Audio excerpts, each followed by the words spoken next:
வெண்மதியனில் நீ வணக்கம் மேகத்திற்கு சொல்லு.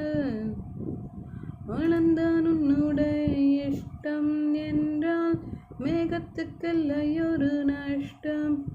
உன்னை என்றோடு நான் மறப்பேனே உன்னாய் நெஞ்சில் பூத்த காதல் மேலும் மேலும் துன்பம் வேண்டாம்.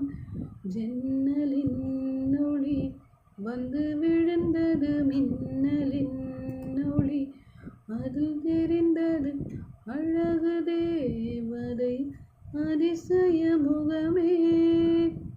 அவள் அழகை பாட ஒரு மொழி இல்லையே, அளந்து பார்க்க பல